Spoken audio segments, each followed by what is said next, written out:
उसकी स्किल्स भी बढ़ानी है, उसका कॉन्फिडेंट लेवल भी बढ़ाना है, उसका जो मतलब उसके दोस्तों का हल्का है वो भी गैर महसूस तरीके से बेहतर लोगों की तरफ ले जाना है। ये बहुत सारी चीज़ें हैं, लेकिन जो इस सारी चीज़ों का नतीजा है वो यही है, कारकुन ने काम किया या करने की कोशिश की। बिस्मिल्लाहिर्रहमानिर्रहीम, अस्सलातु वस्सलामु अलैका या रसूल अल्लाह व अला आलिका व अस्हाबिका या हबीब अल्लाह। इंतहाई इज़्ज़त व एहतराम के लायक कायदीन अंजमन, रुफ़क़ाए अंजमन और ख़ुसूसन जान से प्यारी तहरीक अंजमन तलबा इस्लाम के अज़ीम कारकुनान, मैं हमेशा अंजमन तलबा इस्लाम के स्टेज पर खड़े होते हुए बड़ा खौफ खाता हूँ, क्योंकि ये जो अंजमन का मनसब और स्टेज है ये फ़रोग़ इश्क़ मुस्तफ़ा का स्टेज, नाम मुस्तफ़ा लेने और पुकारने का स्टेज। तो जी वकार ये मनसब वो अज़ीम मनसब है जिसकी ड्यूटी अंबियाए कराम को दी गई। अंबियाए कराम अपनी अपनी बारी पर आकर जो इस दुनिया में काम करते रहे वो इंसानों की रुश्द व हिदायत के साथ साथ ज़िक्र मुस्तफ़ा का काम था। और जी वकार अंबिया का सिलसिला ख़त्म हुआ तो फिर ये काम सहाबाए कराम के सुपुर्द हुआ। तो फिर सहाबाए कराम ने नामे मुस्तफ़ा के तराने गुनगुनाने का और शर्क़ व ग़र्ब तक पहुँचाने का काम सहाबा ने निभाया। फिर ये मनसब औलिया और सूफिया के ज़िम्मे रहा। और जी वकार फिर ये क़याम पाकिस्तान के बाद जब कुछ गासिब मजहबी कहलाने वाली कुव्वतों ने इस अज़ीम नाम के मुकाबले में कुछ फ़र्ज़ी नाम खड़े करने की कोशिश की, तो जी वकार ये वो अंबिया और सहाबा और सूफिया वाला मनसब ये अंजमन तलबा इस्लाम के सुपुर्द हुआ। और अंजमन तलबा इस्लाम वो वाहिद तंजीम है जिसने नाम मुस्तफ़ा के अलावा कहीं और देखा ही नहीं है। तो जी वकार ये अंजमन का स्टेज और अंजमन का पंडाल इंतहाई मुक़द्दस और मुबारक स्टेज और पंडाल है। तो जी वकार हम इदारों के लोग होते हैं, हम यूनिवर्सिटीज़ और कॉलेजेस के लोग होते हैं, हम इस वसेब और समाज के लोग हैं। तो शख्सी गलतियाँ, ज़ाती कमज़ोरियाँ ये हर बंदे में होती हैं।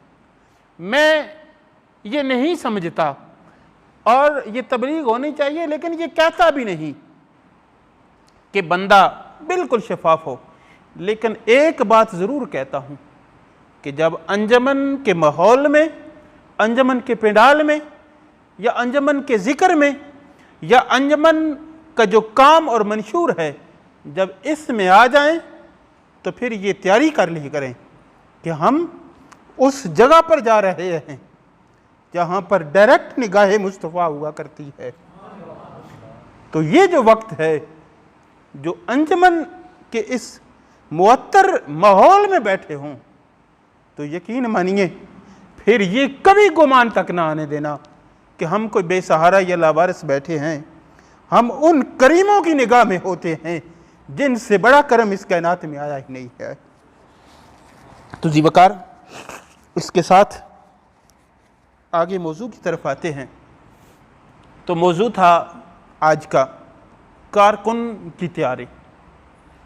तो मैंने ये अभी इंतज़ामिया से कहा कि इस मौजू को थोड़ा सा बदला जाए, क्योंकि कारकुन तैयार करने का जो सिलसिला है वो मैक्सिमम अमीन या रुकन या इस लेवल के जो लोग होते हैं उनकी ड्यूटी होती है कारकुन को तैयार करना। मगर मेरे ख़्याल में यहाँ पर आप जो लोग हैं आप में कितने लोग हैं जो अमीन हैं? हाथ खड़ा करेंगे। और बकिया जो लोग हैं वो इससे नीचे दर्जे के या तो खुद कारकुन होंगे या अभी कारकुन बनने वाले होंगे। वो अंजुमन तलबा इस्लाम का पहला दर्जा जो है हमदर्द, उस दर्जे से होंगे। तो मैंने सोचा कि कारकुन जिन्होंने तैयार करने हैं, अगर उनकी ज़्यादा तादाद नहीं है तो जिन्होंने अभी तक ये मदारिज सीखने हैं, तो क्यों ना हम अपने मौजू को ऐसे बदल लें कि इन मदारिज से बात शुरू हो और जो लोग नए अंजुमन के माहौल में हैं वो अंजुमन तलबा इस्लाम का माहौल और अंजुमन तलबा इस्लाम की तंजीम और अंजुमन तलबा इस्लाम के मदारिज के हवाले से सीख सकें। तो साथ साथ अपना मिजाज बताता जाऊं कि जब कभी गुफ्तगू करने का मौका मिलता है तो मेरी जो कम्युनिकेशन होती है वो फ़कत तकरीर नहीं होती, टू वे कम्युनिकेशन होती है। आप दोस्तों ने कुछ इसमें कंट्रीब्यूट करना है, कुछ मैं बोलूँगा और इस तरह इसको लेकर चलेंगे। मेरा ये मिजाज है या कमज़ोरी है कि मेरी गुफ्तगू में कहीं पर किसी जगह पर कोई बंदा आपस में खुसर फुसर की कोशिश करे, मोबाइल खोले या किसी ऐसे इशू का शिकार हो तो मैं डिस्टर्ब हो जाता हूँ और मेरी तवज्जो फ़ौरन से उस तरफ चली जाती है। तो इसलिए एक तो बात ये होगी कि जितना बैठेंगे, जितना सुने सुनाएंगे, सारे भरपूर और प्रॉपर तवज्जो के साथ बैठेंगे। और दूसरा ये होगा कि आपके साथ जबर नहीं है। अगर आपके चेहरों पर थकावट के आसार नज़र आए तो हम अपनी गुफ्तगू रोक लेंगे, अपनी गुफ्तगू को आगे नहीं बढ़ाएंगे। बस ये है कि पहले 5 से 10 मिनट ये आपको गुफ्तगू मुरव्वतन सुनना पड़ेगी और अगर 5 से 10 मिनट तक आपका और मेरा अगर ज़ौक़ ना मिल सका तो फिर हम अपनी गुफ्तगू क्लोज़ कर लेंगे। और अगर यूँ लगा कि आप सुनना चाह रहे हैं, मैं सुनाना चाह रहा हूँ, तो बात को आगे बढ़ा लेंगे। इसलिए कोई मजबूरी का सौदा नहीं है।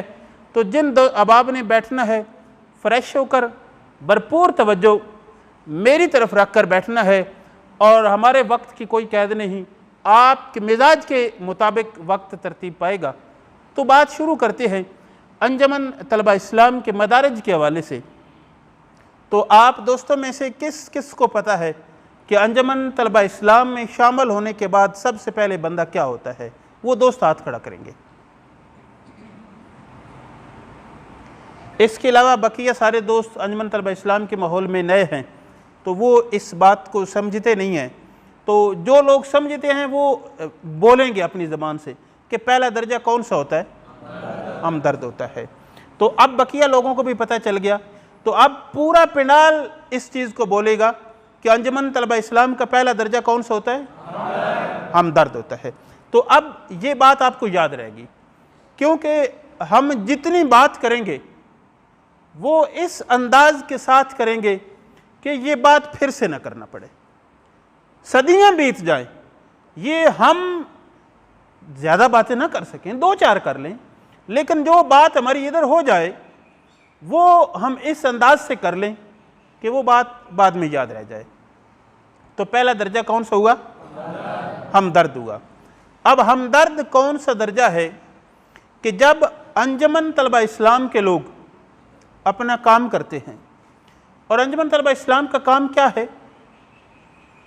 अगर इसको बहुत ही मुख्तसर पैराए में कहें तो फिर तो ये सिंपल सा काम हो गया, सैयदी मुर्शिदी या नबी की सदाएं लगाना, ये अंजुमन का काम है। और ये इतना अजीम काम है कि अगर मैं कहूँ मेरा फ़कत यही काम है तो फिर भी मैं बहुतों की सुन्नत पे अमल करता नज़र आऊँगा। फिर भी कोई ये नहीं कह सकेगा कि ये आप क्या काम कर रहे हैं। नहीं, बहुत से ऐसे आए हैं कि जिन्होंने फ़कत इस नाम की माला जपी है और दुनिया उनका नाम लेती है। अगर इख्तिसार के साथ कहें कि अंजुमन का काम क्या है तो इसको हम यूँ कह सकते हैं कि नबी की सदाएं लगाना, ये हमारा काम है। अब इसको आगे बढ़ाएं तो फिर हमें नस्बुल-ऐन की तरफ जाना पड़ेगा। नस्बुल-ऐन हमारा क्या है? किसे किसे याद होगा? वो हाथ खड़ा करेगा। माशाल्लाह। चलो अब मैं इसको पढ़ता हूँ, या कोई एक बंदा पढ़कर खड़ा होकर, अदील आप खड़े होकर अंजुमन तलबा इस्लाम का नस्ब बुलंद दोहराएंगे।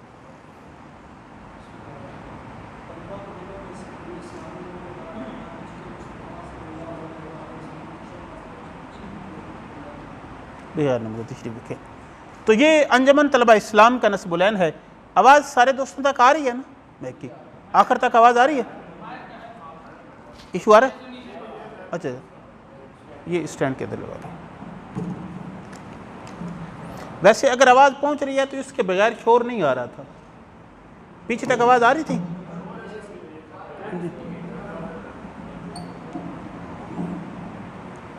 अंजुमन तलबा इस्लाम का नस्ब बुलंद आपने सुना, मैं एक बार फिर दोहराता हूँ, और दोहराएंगे ऐसे कि आप लोग साथ पढ़ेंगे भी, और पढ़ेंगे ऐसे कि 2-3 बार इसको दोहराएंगे ताकि ये याद रह जाए। फिर अंजुमन के नस्ब बुलंद की थोड़ी सी वजाहत करके बात को आगे लेकर चलेंगे कि अंजुमन तलबा इस्लाम का नस्ब बुलंद है तलबा में, मेरे साथ पढ़िएगा, तलबा में सही इस्लामी रूह बेदार करना। तो ये पहला जुमला है। हम चाहते हैं कि तलबा में सही इस्लामी रूह बेदार करना। सारे पढ़ेंगे अब, एक बार फिर रिपीट करेंगे। तलबा में सही इस्लामी रूह बेदार करना, ये अंजुमन तलबा इस्लाम का नस्ब बुलंद है। अंजुमन तलबा इस्लाम ये चाहती है। अब इस्लामी रूह क्या है, इसकी क्या वजाहत की जा सकती है? ये कोई रियाजी का फार्मूला नहीं हो सकता कि जिसको हम यूं कहें कि 2 + 2 ये 4 बनेगा। अब इस्लामी रूह जो है इसको मुख्तलिफ अंदाज से इसकी वजाहत की जा सकती है। आप भाईजान आप बताएंगे क्या बात हो रही है हमारी? हाँ, तो यही होती है ना। अब मेरी गुफ्तगू से कोई हटेगा तो ये मसला हो जाएगा, गुफ्तगू के साथ चलना पड़ेगा। तो मैं ये बात कर रहा था कि इस्लामी रूह जो है उसको मुख्तलिफ अंदाज से अपनी अपनी समझ और फिक्र के साथ इसकी वजाहत की जा सकती है। अब जब इस्लामी रूह की बात आती है तो तवज्जो इस तरफ जाती है कि नमाज पढ़ना, रोज़ा रखना, हज पर जाना, ज़कात देना, ये इस्लामी रूह होगी। ये यकीनन इस्लाम के बुनियादी अराकीन हैं, इसके बग़ैर इस्लाम का तसव्वुर मुमकिन नहीं। ख़ुद को मुसलमान कहलाना मुश्किल है, मगर जो मेरी फ़हम, मेरी समझ और मेरी अकल है, तो मैं ये समझता हूँ कि इस्लामी रूह का मतलब कुछ और है। इस्लामी रूह तो वो है कि जो आप पर, आपके समाज पर असरात डाले। तो इस्लामी रूह की बात करें, बेटा तवज्जो मेरी तरफ रखिए, इस्लामी रूह की बात करें तो मैं ये समझता हूँ कि इस्लामी रूह ये है कि बंदा ऐसा हो जाए कि जो किसी से मिले तो मिलने वाला फिर से उसे मिलने की ख्वाहिश रखे। बंदा किसी से बात करे तो वो जिससे बात कर रहा हो वो कहे यार क्या खूबसूरत गुफ्तगू करता था, तो अल्लाह करे मुझे फिर कहीं इसकी गुफ्तगू सुनने का मौका मिल जाए, इसके साथ बैठने का मौका मिल जाए, इसके साथ वक्त बिताने का मौका मिल जाए। अगर मिजाज में ये चीज़ें ढल जाएं तो मैं समझता हूँ ये इस्लामी रूह है। जो इस्लाम एक इंसान की तामीर चाहता है वो ये है कि जो उससे मिले वो फिर उसी का हो जाए। तो जी वकार ये इस्लामी रूह फिर बेदार कैसे होगी? ये तो मुश्किल काम है ना कि इंसान को ऐसा बना देना कि लोग उससे मोहब्बत करने लगें। तो ये चीज़ जो है ये फिर आएगी कैसे? अंजुमन तलबा इस्लाम के पास वो कौन सी जादू की छड़ी होगी कि जिससे अंजुमन तलबा इस्लाम लोगों को ऐसा बना देगी? तो जी वकार अंजुमन तलबा इस्लाम का नस्बुलैन मुरत्तब करने वालों ने इसका भी हल निकाल लिया। तो उन्होंने कहा हाँ हमारे पास एक ऐसा जदवाई तरीका है कि जिससे बंदा ऐसा हो जाएगा। तो वो कौन सा है? नस्बुलैन का जो अगला जुमला है वो उसी की वजाहत कर रहा है। पहला कौन सा था भला पढ़ेंगे आप?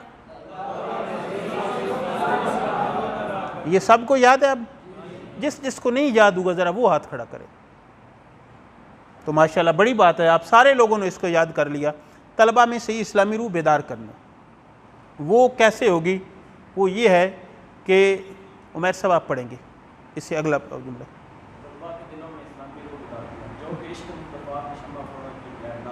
बिल्कुल। अब ये है कि जो कि इश्क मुस्तफ़ा सल्लल्लाहु अलैहि वसल्लम की शमा फ़रोज़ा किए बगैर नामुमकिन है। तो अंजुमन तलबा इस्लाम ने ये हल दे दिया। पहला ये कहा कि हम इनको ऐसा बनाना चाहते हैं कि ये मुआशरे के खूबसूरत इंसान हों, और फिर अगला हल दे दिया कि ऐसा बनाना है ना तो कोई और तरीका काम नहीं आएगा, मोहब्बत मुस्तफ़ा के चिराग इनके दिलों में रोशन करते जाएं, ये ऐसे होते जाएंगे कि लोग इनसे मोहब्बत करेंगे। क्योंकि यही तो चिराग है ना कि जिसकी बदौलत वो बड़े होंठों वाला, काले रंग वाला, चिपटी नाक वाला, हबशा से आया गुलाम, जिसे कोई पास बिठाना गवारा नहीं करता था, यहां पर इश्क मुस्तफ़ा की शमा रोशन हुई ना, तो फिर क्या हुआ कि अरबों अजम में लोग उसे सैयदना बिलाल कहने लगे। तो ये किसका करिश्मा था? आज तक कोई और हबशी इस तरह इज्जत पाता देखा है? नहीं देखा होगा, देख भी नहीं सकते। इंसानी ये फितरत है कि इंसान खूबसूरती को पसंद करता है, मगर यहां पर इश्क मुस्तफ़ा की शमा फ़रोज़ा हो जाए तो फिर काले रंग नहीं देखे जाते, फिर वहां पर वो नूर मुस्तफ़ा की चमक देखी जाती है। तो अब ये था अंजुमन तलबा इस्लाम का नस्ब उल-ऐन। क्या? तलबा में सही इस्लामी रूह बेदार करना, जो कि इश्क मुस्तफ़ा सल्लल्लाहु अलैहि वसल्लम की शमा फ़रोज़ा किए बगैर नामुमकिन है। तो ये अंजुमन तलबा इस्लाम का नस्ब उल-ऐन है। इसके बाद अंजुमन तलबा इस्लाम का मोनोग्राम क्या है? मोनोग्राम क्या होता है? मोनोग्राम जैसे एक शनाख्ती अलामत होती है। मोनोग्राम किसे कहते हैं? शनाख्ती अलामत होती है किसी भी इदारे की, किसी भी यूनियन की, किसी भी ऑर्गेनाइजेशन की। जैसे एक बंदे की शनाख्ती अलामत होती है ना, शनाख्ती कार्ड पर आपने लिखा होगा कि माथे पर तिल, ये वो एक शनाख्ती अलामत होती है। तो अंजुमन तलबा इस्लाम की शनाख्ती अलामत क्या है आप जानते हैं? ये गोल शेप में लिखा होगा सैयदी या रसूल अल्लाह, ये अंजुमन तलबा इस्लाम की शनाख्ती अलामत है। कहीं पर, किसी सीने पर, किसी दर पर, किसी दीवार पर, कहीं पर, किसी कागज़ पर, किसी अखबार पर, किसी किताब पर, जहाँ पर ये गोल शेप में लिखा सैयदी या रसूल अल्लाह नज़र आ जाए तो आप समझ लीजिएगा कि इस चीज़ का, इस किताब का, इस अखबार का, इस लिखारी का, इस सीने का ताल्लुक किसके साथ हुआ? अंजुमन तलबा इस्लाम के साथ हुआ। क्योंकि अंजुमन की शनाख्ती अलामत उसके सीने पर नज़र आ गई, तो इसका ताल्लुक अंजुमन तलबा इस्लाम के साथ है। तो ये अंजुमन तलबा इस्लाम की शनाख्ती अलामत है। इससे अगली बात करते हैं। इससे अगली चीज़ स्लोगन होती है, नारा होती है, एक वो बयानिया होती है कि जो भी आता है वो एक नारा देता है, उस नारे के बेलबोते पर वो लोगों को इकट्ठा करता है और वो नारा भी उसकी शनाख्त बन जाती है। जैसे मैं कहूँ रोटी कपड़ा और मकान, जी आप समझ गए ये किसका नारा है? कौन कौन समझा? जो समझा बोले। पीपल्स पार्टी का नारा है। अब मैं कहूँ वोट को इज्जत दो, सारे समझ गए। अब मैं कहूँ से नो टू करप्शन, आप सारे समझ गए। अब मैं कहूँ सैयदी मुर्शिदी, तो आप सारे लोग जान गए कि ये नारा अंजुमन तलबा इस्लाम का है। तो ये अंजुमन तलबा इस्लाम का स्लोगन है। और यकीन मानिए पार्टियां कोशिश मेहनत करके बड़े बड़े खूबसूरत स्लोगन लाती हैं, मगर अंजुमन तलबा इस्लाम का ये स्लोगन, ये नारा कोई इतना खूबसूरत नारा है कि मेरा वजदान ये कहता है कि जन्नत में हूरें भी यही नारा लगाती होंगी, सिदरा पर फरिश्ते भी यही नारा लगाते होंगे। क्योंकि कायनात की अकल और दानिश इकट्ठी मिलकर बैठ जाए तो इस नारे से खूबसूरत नारा लाया जा सकता है? यार ऐसा नारा है कि जो बंदा इस माहौल से न भी हो, मोहब्बत से वो सैयदी मुर्शिदी या नबी पुकार उठे तो यकीन मानिए वो अंदर की दुनिया में इसकी चाशनी फील करता है। तो ये अंजुमन तलबा इस्लाम का नारा है। अब इससे अगली बात, लाला साहब आप तवज्जो मेरी तरफ, अगली बात, असल में एक इधर उधर देखते हैं ना तो फिर कुछ लोग उसकी तरफ देखते हैं, वो गड़बड़ हो जाती है। और ये मेरा वादा है, आप थकने लगे, आपने सिग्नल देना है, मैं 2-4 मिनट में गुफ्तगू वाइंड करके अपनी गुफ्तगू का खुलासा बयान करके गुफ्तगू ख़त्म कर दूंगा। आपका ज़ौक़ मेरे साथ बना रहा तो हम इसको चलाते रहेंगे जब तक आपका मन चाहेगा। चलो अब अगली बात की तरफ बढ़ते हैं। अगली चीज़ होती है परचम। अब मुख्तलिफ़ जमातें वो परचम लेकर आती हैं। वो परचम एक कपड़े का पीस नहीं होता, वो भी एक ख़ास वज़ात होती है। मतलब परचम पाकिस्तान है तो कोई इस परचम की वज़ात कर सकता है? इसका जो बड़ा सब्ज़ हिस्सा है वो किस चीज़ की निशानदेही करता है? वो बताता है कि पाकिस्तान मुस्लिम अक्सरियती इलाका है। और उसका जो सफ़ेद हिस्सा है वो ये बताता है कि यहाँ अक़लियतों को इज़्ज़त के साथ आज़ादाना रहने की इजाज़त है, क्योंकि हमने उनको परचम में हिस्सा दे दिया है ना। तो इट मीन हमने उनके आइडेंटिटी को तस्लीम कर लिया है। हम ये कहते हैं कि भाई हमने तो आपको परचम में हिस्सा दे दिया है, ये मुल्क आपको आज़ादाना रहने की इजाज़त देता है। और उस पर जो चांद है, वो चांद कौन सा है पाकिस्तानी परचम पर? हिलाल है। हिलाल किस चीज़ की निशानदेही होता है? हिलाल में एक ख़ास खसलत जो है वो ये है कि ये रोज़ाना बढ़ता जाता है। तो इसलिए हिलाल जो होता है ये तरक्की की अलामत होता है। आज कल से 2 गुना हो जाता है, कल आज से 2 गुना हो जाता है, तो ये बढ़ता है। तो इस पर जो हिलाल है वो किसकी निशानदेही करता है? हमारे तरक्की की निशानदेही करता है। और सितारा ये किसकी अलामत होता है? ये रोशनी की अलामत होता है। तो ये हमारे रोशन मुस्तकबिल की ये चांद सितारा जो है ये इस बात की वजाहत करते हैं।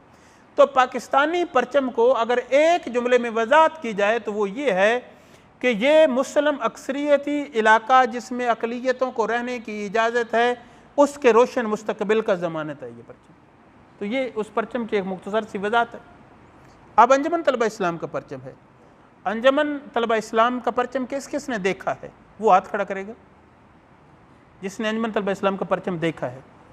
तो अब ये बता सकते हैं कि ये कैसा परचम है? लगा हुआ है यहाँ पर कि जी, ये डाइस पर लगा हुआ है। तो इसकी क्या तरतीब है?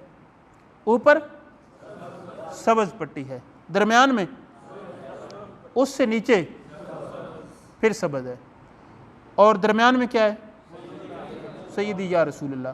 तो ये कोई कपड़ों को इकट्ठा करने की तरतीब नहीं है, ये एक पूरी वज़ात है। और वज़ात क्या है?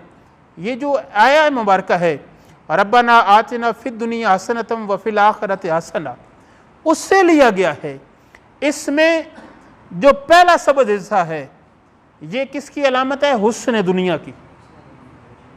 और जो नीचे वाला सब्ज़ हिस्सा है वो किसकी अलामत है?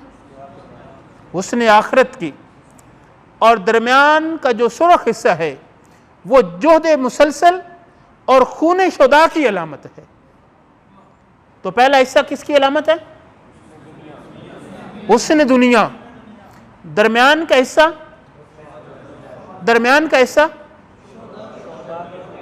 जोहद मुसलसल और खून शुदा की अलामत। तीसरा सब्ज़ हिस्सा हुस्न आखिरत की अलामत। और फिर ऊपर प्रिंट क्या है? सैयदी या रसूल अल्लाह। तो अब ये सुनिएगा कितना प्यारा जुमला इस परचम की वजाहत बन रही है कि हुस्न दुनिया से हुस्न आखिरत तक की जदोजहद सैयदी या रसूल अल्लाह के साए में। अब लाइए इस जैसा को परचम, आप रिपीट करेंगे मेरे साथ। हुस्न दुनिया से हुस्न आखिरत तक की जदोजहद सैयदी या रसूल अल्लाह के साए में। तो ये अंजुमन तलबा इस्लाम का परचम है। अब किसी चीज़ की रजिस्ट्रेशन के मराहिल में बेसिक 4 चीज़ें होती हैं। उसका नस्बुल ऐन एक, दूसरा बोलिएगा, तीसरा और चौथा। एक बार फिर बोलिएगा, पहली चीज़, दूसरी तीसरी, चौथी परचम। ये चारों चीजें सारी जमातें, इदारे, ऑर्गेनाइजेशन लाती हैं। अब आप खुद से पूछ कर फैसला करके बताइए कि ऐसी चारों चीजें कोई और जमात ला सकती है? तो फिर अगर किसी अंजमन के कारकुन का ये दिल कर पड़े, उसका वजदान बोल उठे, जो वजदानी बातें होती हैं उस पर दलीलें नहीं मांगी जाती ना, अब उसका ये वजदान बोल उठे और वो ये नारा लगा बैठे कि अल्लाह बनवाई ATI, फरिश्तों ने सजाई ATI, तो मान जाया कीजिए इंसानी अकल और दानिश ऐसे नगीने, ऐसी खूबसूरत चीज़ें इकट्ठी ही नहीं कर सकती। तो फिर ये जो हमारा अकीदा है कि ये अंजमन तलबा इस्लाम न खुद से बनी है, न खुद से बनाई गई है, न खुद से चली है, न खुद से चलाई गई है, बल्कि इस पर कोई ऐसी ताकत है कि जो ताकत कोई इन दुनियावी जो मामलात हैं इनके मोहताज नहीं है। जब लोग समझते हैं कि अब अंजमन गई, तो उसी के बाद ये अंजमन फिर से नई आबोताब और चमक के साथ आ जाती है। तो ये अंजमन तलबा इस्लाम का करिश्मा है। आप देख लीजिए, दुनिया की कोई जमातें लीडरों के गिर्द घूमती हैं, शख्सियत परस्ती के गिर्द घूमती हैं, लीडर जाता है, जमात चली जाती है। एक अंजमन तलबा इस्लाम ऐसी है कि जिसको इतना अरसा बीत गया और अंजमन तलबा इस्लाम निस्फ सदी बिता चुकी। लोग ये समझते रहे कि कॉलेजों के बच्चे हैं, इस साल हैं, अगले साल नहीं होंगे। तो जब लोग ज्यादा पुरुमीद हुए कि अब ये गए, तभी ये ज्यादा आबोताब के साथ आ गए।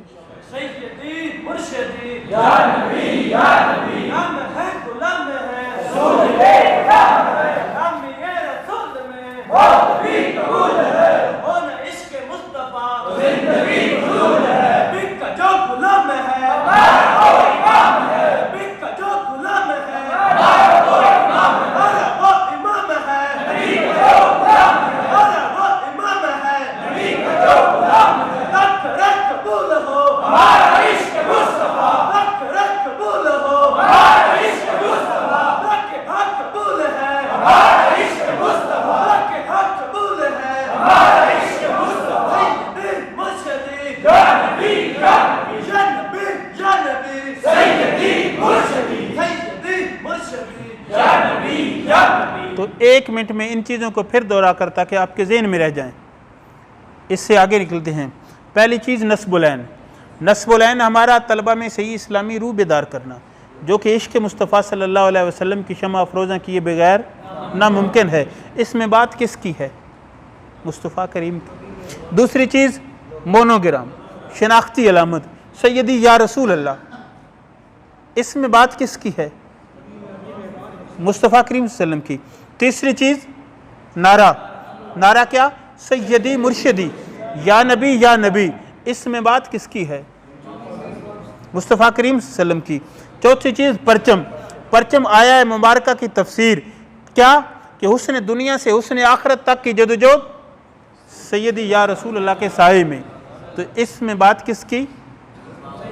बोले ना, सारे बोले, मुस्तफ़ा करीम की। तो गोया अव्वल से लेकर आखिर तक अंजमन तो किस्सा ही मुस्तफ़ा करीम का है। अंजमन तो बात ही नबी करीम की है, इसमें कुछ हो रहा ही नहीं। तो ये था एक अंजमन का तारफ। इसे देखा एक तालिब इल्म ने, तो उसको लगा कि यार ये जो बात है, बात तो यही सच्ची है। उसने फॉर्म फिल किया और अंजमन तलबा इस्लाम का हिस्सा बन गया। और वो क्या हुआ? हमदर्द। ये पहला दर्जा था। वो कौन हुआ? हमदर्द हुआ। अब जो हमदर्द था उसकी ड्यूटी क्या है अंजमन में?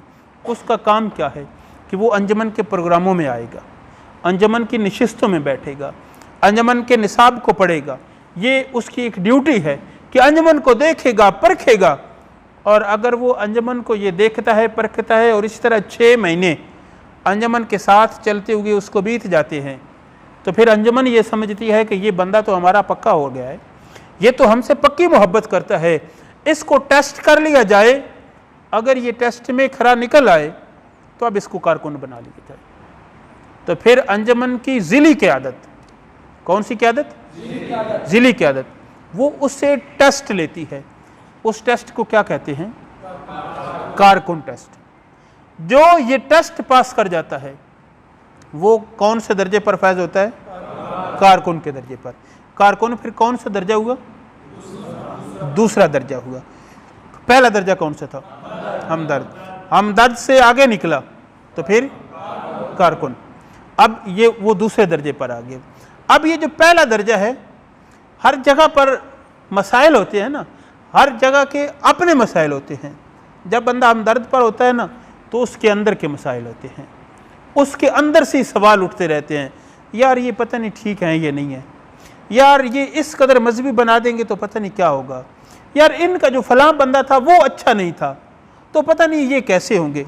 ये अंदर के सवाल उठते रहते हैं। फिर वो खुद ही उसको जवाब देता रहता है कि यार बंदे बुरे होते रहते हैं, तंजीम तो अच्छी है, यार ये फुल मजहबी क्या, ये तो समाजियात सिखाते हैं, ये तो लोगों से डील करना सिखाते हैं, इनके पास तो इतने अच्छे लोग हैं तो ये कैसे हो सकता है। वो सारी चीज़ें, वो सवालों के जवाब खुद ही देता रहता है और नतीजा ये निकालता है कि यार जो भी हो, ये जो नबी की सदा लगाने वाले हैं ना, मैं इनको छोड़ूंगा नहीं। तो वो पक्का हो जाता है, फिर टेस्ट देता है, फिर कारकुन बन जाता है। तो ये पहले दर्जे पर अपने अंदर के जो होते हैं ये मुश्किलात होती हैं, जिनको वो अबूर करता हुआ कारकुन तक पहुंच जाता है तो फिर कारकुन मुश्किल मरला है। ये कारकुन जो है ये तंजीमी मराहिल में सबसे मुश्किल मरला है, इसका वक़्त भी सबसे ज़्यादा है। कारकुन के लिए 1 साल का वक्त है, 1 साल से कबल वो अमीन टेस्ट नहीं दे सकता। कुछ एक्सेप्शनल केस हैं, यूनिवर्सिटी केसेस में कुछ जो नाज़े में सूबा होता है वो उसको कुछ थोड़ी सी रियायत दे सकता है। बसूरत दीगर कारकुन के लिए कितना अरसा दरकार है? 1 साल। अब कारकुन जो है उसकी ड्यूटी बदल गई है। पहले प्रोग्रामों में आना उसकी ड्यूटी था, अब प्रोग्राम करना उसकी ड्यूटी है। अब वो प्रोग्राम करेगा, अब वो प्रोग्राम सजाएगा, वो झंडे लगाएगा, वो परचम लगाएगा, वो लोगों को बुलाएगा, मजीद हमदर्द बनाएगा। तो अब उसकी ड्यूटी बदल गई। जैसे ही ड्यूटी बदली तो अब फिर मुश्किल भी बदल गई, यहाँ के मसाइल और परेशानियाँ बदल गई। पहले अंदर से सवाल उठते थे, अब मुआशरे से आने लगे, माँ बाप कहने लगे, दोस्त अहबाब कहने लगे, जिनको वो पहले वक़्त देता था अब उनको वक्त नहीं मिलता। अब उसकी मोहब्बत कहीं और डाइवर्ट हो गई है। वो तो अब कांधे पे परचम है, कहीं वो लगा रहा है, कहीं प्रोग्राम सजा रहा है। तो जब वो इधर मसरूफ़ हुआ तो उनकी तरफ से अब ये मसाइल आ गए। वो कहने लगे कि यार ये तू किस तरफ चला गया है, यार तू मौलवी हो गया है, अब यार ये तूने ही ठेका उठा लिया है। अब ये मुख्तलिफ सवाल आने लगे, मगर एक तरफ सवाल है, दूसरी तरफ मोहब्बत मुस्तफ़ा है। तो वो मगन होकर चलता रहा, वो काम करता रहा। 6 महीने उसने ये अंजमन का काम, 1 साल अंजमन का काम करने में बिता दिया। तो फिर सूबा ये देखता है कि ये कारकुन तो बड़ा पक्का है, ये काम तो बड़ी बाकायदगी के साथ कर रहा है, तो क्यों ना हम इसको चेक कर लें, अगर ये मयार पर पूरा उतर जाए तो इसको अमीन बना लेते हैं। तो फिर उसका अमीन टेस्ट होता है। पहला दर्जा कौन सा था? हमदर्द का। हमदर्द के लिए दुरानिया कितना है? 6 माह। और हमदर्द स्टेज पर ज्यादा मसले क्या होते हैं? अंदर से सवाल उठते हैं। अब उससे आगे चले, दूसरा स्टेज कौन सा था? सारे बोलेंगे। कारकुन का। कारकुन का दुरानिया कितना है? 1 साल। और यहां पर ज्यादा मसाइल क्या होते हैं? वाशिश की तरफ से मसाइल आते हैं। अब अगर वो साल के बाद उसने टेस्ट दिया, टेस्ट उसका पास हो गया, तो फिर उसको दर्जा मिला अंजमन का तीसरा। और तीसरा दर्जा कौन सा है? अमीन है। और अमीन किसे कहते हैं? अमानतदार को कहते हैं। और अमानत जो ATI के अमीन के पास है वो भला क्या है? कुछ समझता है? इश्क मुस्तफ़ा और पैगाम इश्क मुस्तफ़ा, ये अंजमन के अमीन के पास अंजमन की अमानत है, जिसको उसने कारकुनान के जरिए से लाए हुए हमदर्दान तक ठीक अंदाज में पहुंचाना है। तो जी वकार, ये अमीन ये बड़ा नाजुक दर्जा है। यहां पर आपकी अमानत है, अमानत है इश्क मुस्तफ़ा। और अगर आप इस अमानत के अलावा कोई अपने मंजन बेचने लगे तो फिर आप वो गज़ब की नज़र का शिकार हो जाएंगे। तो जी वकार, इस दर्जे पर आकर फिर ये बंदे को रहना चाहिए कि ये जो मेरे पास अमानत है ना, कारकुन स्टेज सजाकर हमदर्दान को बुलाएंगे और फिर अमीन को दिया जाएगा कि आप इनको इश्क मुस्तफ़ा का पैगाम दें। अब दर दर तक जाना और लोगों को इश्क मुस्तफ़ा का पैगाम पहुंचाना, ये अंजमन के अमीन के पास अंजमन की अमानत है जिसको पहुंचाना ज़रूरी है। और जी वकार, ये जो मरला होता है यहाँ पर फिर मसाइल बदल जाते हैं। मुश्किलात हर वक्त में हर किस्म के लोगों के लिए मुख्तलिफ होती हैं, एक जैसी नहीं होती। तो अब जो यहाँ पर पहुँचा उसके लिए मुश्किलात बदल जाती हैं, और अब की मुश्किलात जो होती हैं ये फिर अपने लोगों की तरफ से, अपने घर वाले रिश्तेदारों की तरफ से नहीं होती, ये इस नज़रिए के मुखालिफ लोगों की तरफ से होती है। अब ये उनको मसला होता है कि यार ये जिस तरह से अमानत पहुंचा रहा है, और यकीन कीजिए अंजमन का पैगाम कोई ऐसा पैगाम है कि जिस बंदे तक ये ठीक ठीक पहुंच जाए और वो इसको माने ना, इसको अडाप्ट ना करे, कोई ऐसा बंदा हो सकता है? मैं तो ये कहता हूं कि अंजमन तलबा इस्लाम का पैगाम फ़कत दो बंदे नहीं मान सकते। एक वो जिस तक ये पैगाम पहुंचे ना, दूसरा वो जो बला का बदबख्त हो, तो वो अंजमन तलबा इस्लाम के पैगाम से आगे पीछे जा सकता है। बसूरत दीगर जिसके पास अंजमन की ये अमानत पहुंचे, कौन इनकार कर सकता है?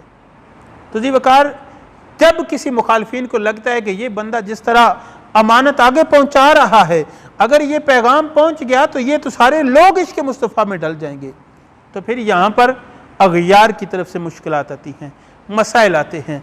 जो बंदा फिर इनको झील जाता है तो फिर अंजमन तलबा इस्लाम का मरकज़ उससे एक टेस्ट लेता है, जिसे क्या कहते हैं? रुकन टेस्ट। क्या कहते हैं? रुकन टेस्ट। और ये रुकन टेस्ट कौन सा दर्जा हुआ? गिनती में कौन सा हुआ? चौथा दर्जा। अब बताइए पहला कौन सा था? हमदर्द का दुरानिया कितना था? हमदर्द के मसाइल क्या थे? अब दूसरा दर्जा कौन सा हुआ? कारकुन का दुरानिया। और इस दर्जे के मसाइल। अब तीसरा दर्जा अमीन का दुरानिया 6 माह है, 6 माह के बावजूद टेस्ट दे सकता है। इसका दुरानिया, और इस पर मसाइल कौन से हो सकते हैं? मुखालफिन के मसाइल हो सकते हैं। अब जो बंदा इसको अबूर करके रुकन तक पहुंच गया, तो अब रुकन जो है वो अंजमन तलबा इस्लाम की पार्लियामेंट है, कानून साज इदारा है। अब जो रुकन है उसने अंजमन तलबा इस्लाम के लिए कानून साजी करनी है, अंजमन तलबा इस्लाम के लिए पॉलिसी मुरतब करनी है। और ये जो दर्जा होता है, ये फिर दर्जा कब तक चलता है? 32 साल की उम्र होने तक। नीचे वाले जो मदारिज हैं वो 6 माह के बाद प्रमोशन हो सकती है, वगरना अगर अमीन रुकन नहीं बनता तो वो भी 32 साल की उम्र तक अमीन रह सकता है। कारकुन 32 साल की उम्र तक कारकुन रह सकता है, 32 साल तक आप रह सकते हैं। मगर आप प्रमोट होते जाते हैं तो रुकन जो है वो तब तक रुकन रह सकता है जब तक उसकी उम्र 32 साल ना हो जाए, या उसको पढ़ाई से फारिग हुए 6 महीने ना बीत जाए, तो वो रुकन रह सकता है। तो ये कौन सा दर्जा हुआ? चौथा। और इस दर्जे के मसाइल जो है ना वो ज़्यादा गंभीर हैं, वो ज़्यादा मुश्किल हैं। ये आपके न लेवल के हैं ना आपको बताने के हैं। एक इशारा फ़कत दे जाता हूँ कि हर जगह पर जो मसाइल होते हैं, कोई भी शोबा हो उस पर नीचे मुख्तलिफ लोगों को अबूर करना पड़ता है। जब बंदा पीक पर जाता है तो फिर मुखालफिन अपनों से उठाते हैं, और फिर वहाँ पर जाकर उस बंदे की ये जिम्मेदारी होती है, अपनों की जो मुखालफत होती है उसको अबूर करना मुश्किल हो जाता है, क्योंकि अगयार के साथ, मुखालफिन के साथ बंदा ज़ोर लगा लेता है, अपनों के साथ ज़ोर नहीं लगाए जाते, क्योंकि वहाँ पर नुकसान अपना होता है।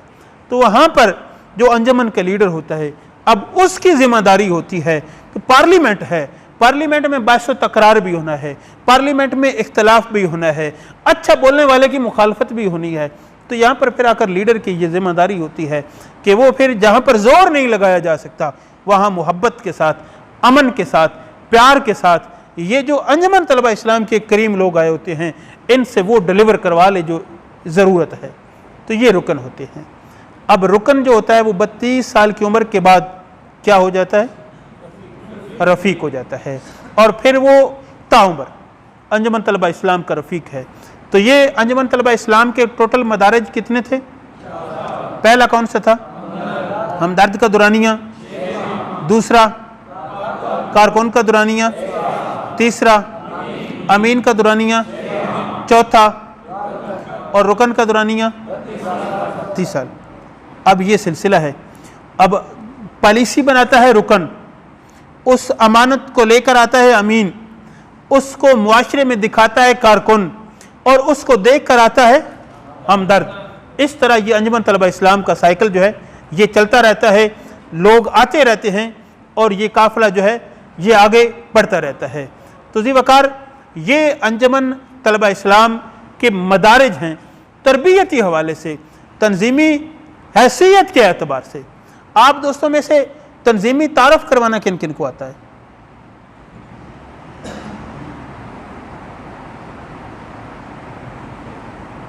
कौन बैठा? आप ऐसा तंजीमी तारफ़ करवाएंगे? मेरा नाम मोहम्मद हसन है, बड़कूट का रिहायशी हूँ। तंजीमी हैसियत एक कारकुन की है। तंजीमी जिम्मेदारी फिलहाल कोई नहीं, साबित नाज़िम एटीआई जैसी रिपोर्ट में मंगा चुका। माशाल्लाह। हमें गुफ्तगू करते हुए वक्त कितना हो गया है?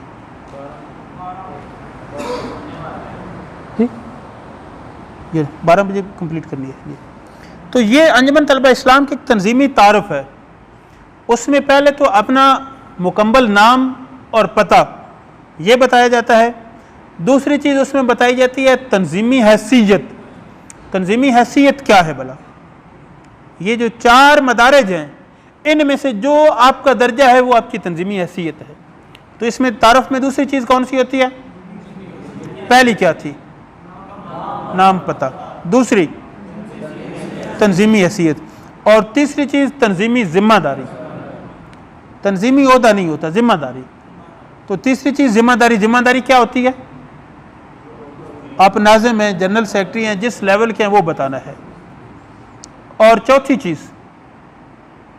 चीज़ आपकी तालीमी हैसियत है, अपनी क्लास और इदारा ये बताना है। तो ये अंजुमन तलबा इस्लाम की तारफ़ी नशिस्त है जो मरकज़ से नीचे तक कोई भी प्रोग्राम हो तो अंजुमन कहती है कि तारफ़ी नशिस्त ज़रूर करवानी है। उसकी वजह और उसका फ़ायदा ये है कि कई लोग ऐसे जो अंजुमन में आते हैं तो बोल नहीं पाते, अंजुमन के इस तारफ़ी नशिस्त से बोलना शुरू करते हैं और डॉक्टर ज़फ़र इकबाल नूरी बन जाते हैं। तो ये अंजुमन तलबा इस्लाम जो है ये इसके जो तरबियत नशिस्त का निज़ाम है इसने बड़े गूंगे लोगों को ज़बानें अता कर दी हैं। तो ये अंजुमन तलबा इस्लाम का एक तारफ़ी नशिस्त का तरीका है। अब इससे आगे जाते हैं, एक झलक फ़कत 1-2 मिनट में वो दिखलाकर कारकुन को कैसे तैयार करते हैं। तो जी वकार इसके बाद अपनी गुफ्तगू को ख़त्म करता हूँ। कारकुन कौन होता है? प्रोग्राम सजाने वाला होता है। सबसे पहली चीज़ जो होती है, जो एक इंसानी फितरत है, और मैं ये बड़ी बात हो जाएगी मगर ये कहूँगा कि अल्लाह रब्बुल इज़्ज़त ख्वाहिशात से पाक है ना, बड़ी हस्ती है ना, ख्वाहिशात से पाक है ना। लेकिन एक ख्वाहिश तो अल्लाह पाक रखते हैं, वो क्या है? अल्लाह कहते हैं मेरी तारीफ़ें किया करें, है ना। अल्हम्दुलिल्लाह रब्बिल आलमीन 5 बार नमाज में बुलाकर बार बार ये पढ़ने को कहा जाता है। दूसरी बात, अल्लाह पाक कहते हैं मेरा जितना शुक्र अदा करता जाएगा मैं अपनी रहमतें आप पर बढ़ाता चला जाऊंगा।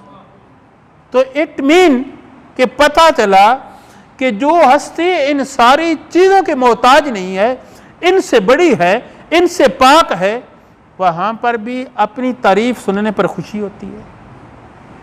और फिर बंदे में अल्लाह पाक ने अपनी रूह फूंकी और ये मिट्टी का पुतला इंसान बनकर इस दुनिया में आ गया। तो फिर बंदे में अल्लाह की रूह है और फिर ये जो अल्लाह पाक का एक वो तारीफ सुनकर खुश होना है, ये इंसान में भी आ गया। अब इंसान जो है वो जिस लेवल का हो, जिस सूरत का हो, जिस अंदाज में वो काम कर रहा हो, इंसान की ये फितरत है कि वो तारीफ सुनना पसंद करता है। तो जी वकार हमारी क़यादत की तरफ से कारकुनान का नुकसान उस वक्त होता है जब किसी कारकुन के काम को कोई लीडर अपना बनाने की कोशिश करता है। तो कारकुन की तैयारी में ये जो एक सबसे आम बात थी, बस यही बात आपसे करके लंबी बात नहीं करते, आगे चलते हैं कि जी वकार जब आपके पास आपके छोटे भाई चल रहे होते हैं ना, वो आपके साथ काम कर रहे होते हैं, आपके साथ वर्किंग कर रहे होते हैं, तो सबसे आम बात जो है, जो उनका क्रेडिट है वो आपने नहीं छीनना। और बाज़ औक़ात आपके लोग कमज़ोर होते हैं, उनसे काम नहीं हो पाता, आपको पता चल जाता है कि ये मैंने इसकी ड्यूटी लगाई थी, ये ड्यूटी परफॉर्म नहीं कर रहा, आप खामोशी से आप भी उस ड्यूटी को परफॉर्म कर देते हैं, किसी और दोस्त से कह देते हैं, वो उसका हाथ बटा देता है, इस तरह काम हो जाता है। और फिर काम होने के बाद आप उसका हाथ पकड़ते हैं और कहते हैं देखें ये कितनी खूबसूरती के साथ मेरे भाई ने कर दिया है, तो आपका जाता कुछ नहीं, आपका कारकुन तैयार हो जाता है। तो जी वकार कारकुन तैयार करने के साथ साथ उसको जितनी बहुत सारी चीज़ें इंशाल्लाह फिर कभी मौका मिला तो डिटेल के साथ उनको डिस्कस करेंगे कि उसमें बहुत सारी उसके आपने जो है वो स्टडी भी बढ़ानी है, उसकी स्किल्स भी बढ़ानी है, उसका कॉन्फिडेंट लेवल भी बढ़ाना है, उसका जो मतलब उसके दोस्तों का हल्का है वो भी गैर महसूस तरीके से बेहतर लोगों की तरफ ले जाना है। ये बहुत सारी चीज़ें हैं, लेकिन जो इस सारी चीज़ों का नतीजा है वो यही है, कारकुन ने काम किया या करने की कोशिश की, ना हो सका करने की कोशिश की, आपने उसका पूरा पूरा क्रेडिट उसको दे दिया, आपके खाते में वो क्रेडिट पड़ना ही पड़ना है। अगर आप नाज़िम पंजाब हैं, आप मरकज़ी सदर हैं, आप नाज़िम ज़िला हैं, आपके कारकुन ने एक बहुत खूबसूरत प्रोग्राम कर दिया, मतलब मेरे सेशन में सरगोदा के नाज़िम ने एक बागीचा या अंजमन का क़याम कर दिया, उसमें मरकज़ी जो पहले सदर थे उनसे लेकर मुझ तक हर सदर का, हर सेक्रेटरी जनरल के नाम का एक पौधा लगा दिया गया, हर शहीदी अंजमन के नाम का पौधा लगा दिया गया। अब अगर मैं लोगों को ये कहकर दिखलाता कि देखो ये मैंने करवाया है, तो भी क्या होना था, उन्होंने खुश होना था कि सदर साहब आपने बड़ा काम करवाया है। अब अगर मैं उसको इस तरह पेश करता कि देखो ये मेरे छोटे भाइयों ने कर दिया है, तो भी उन्होंने खुश होना था कि सदर साहब आपकी क़यादत में कितना अच्छा काम हो गया है। मेरे क्रेडिट में फ़र्क एक मासा नहीं आना था, मगर अगर मैं कहता कि ये मैंने इनसे कहा था ये करें, और उनके दिल में ये बात जानी थी यार किया तो हमने है, सदर साहब कहते हैं मैंने खुद किया है, ये करवाया है। अगर मैं ये कह देता कि देखिए ये छोटे भाइयों ने हमारी इज्जत कितनी बढ़ा दी है, कितना खूबसूरत काम कर दिया है, तो अब उन्होंने खुश होना था कि यार हमने किया है, तो देखिए अब इसको माना भी जा रहा है। तो जब किसी का क्रेडिट आप उसको पूरा पूरा दे देते हैं तो वो अगले प्रोग्राम के लिए उससे ज़्यादा एनर्जेटिक हो जाता है। अगर आप अपने कारकुन का क्रेडिट हथियाने की कोशिश करते हैं तो फिर आपका क्रेडिट हर प्रोग्राम में घटता जाता है और चलते चलते वो ज़ीरो होकर आपके और आपकी तंजीम के काम का नहीं रहता। तो जी वकार आपने बड़ी मोहब्बत के साथ सुना और बड़े प्यार के साथ सुना। अगर आपको लगता है कि 1 मिनट मुझे और मिल सकता है तो एक बार अपनी पूरी गुफ्तगू को रिवाइज़ कर लेते हैं सिर्फ 1 मिनट के अंदर, ताकि फिर ये पक्की याद रह जाएगी। तो हमने जो बात की वो अंजुमन तलबा इस्लाम के मदारज के हवाले से की, और मदारज में सबसे पहले तंजीमी तारफ़ जिससे मुतासर होकर हमदर्द आता है तंजीम में वो था। तो उसमें सबसे पहली चीज़ क्या थी? नस्बुल ऐन था। नस्बुल ऐन था तलबा में सही इस्लामी रूह बेदार करना, जो कि इश्क़ मुस्तफ़ा सल्लल्लाहु अलैहि वसल्लम की क्षमा फरोज़ किए बगैर नामुमकिन है। दूसरी बात थी उसमें मोनोग्राम, मोनोग्राम हमारा सैयदी या रसूल अल्लाह। तीसरी बात हमारा स्लोगन था, स्लोगन हमारा सैयदी मुर्शिदी या नबी या नबी। चौथी चीज़ परचम, परचम हमारा हुस्न दुनिया से हुस्न आखिरत तक की जदोजहद सैयदी या रसूल अल्लाह के साए में। तो ये हमारी वो 4 चीज़ें थी जो लोगों को खींच कर अंजुमन की तरफ लाती हैं, और अंजुमन उन्हें बतौर हमदर्द कबूल करके 6 महीने तक उनकी तरबियत करती है। और तरबियत में अगर वो खड़े हो जाते हैं तो फिर अंजुमन तलबा इस्लाम 1 साल तक उनसे एक्टिविटी करवाती है, और अगर वो 1 साल की एक्टिविटी कर लेते हैं तो अंजुमन तलबा इस्लाम उन्हें बतौर अमीन कबूल करती है। और जो अमीन होता है वो अगर 6 महीने अंजुमन की अमानत दुरुस्त अंदाज में आगे पहुंचाता है तो फिर अंजुमन तलबा इस्लाम उसको अपनी पॉलिसी साज इदारे में लेने के लिए उसका टेस्ट ले लेती है। अगर वो मयार पर पूरा उतरता है तो फिर वो अंजुमन तलबा इस्लाम का पॉलिसी साज इदारा जो है उसका मेंबर बनता है, और 32 साल पूरे कर लेने के बाद वो अंजुमन तलबा इस्लाम का रफ़ीक बनता है। रफ़ीक से रुकन को सपोर्ट मिलती रहती है, और रुकन पॉलिसी बनाकर अमीन को देता है, अमीन वो अमानत कारकुन तक ले जाता है, कारकुन उसको अमली सूरत में लाता है और उसका वो पैगाम को पेश करता है, तो उसे देखते हुए हमदर्द जो है वो अंजुमन में आता है और इस तरह ये मोहब्बतों भरा साइकिल चल रहा है। अल्लाह पाक हमारी इस मोहब्बतों भरी अंजुमन को हमेशा से इसी तरह आबाद और शाद रखे। व आखिर दावाना अनिल हम्दुलिल्लाहि रब्बिल आलमीन।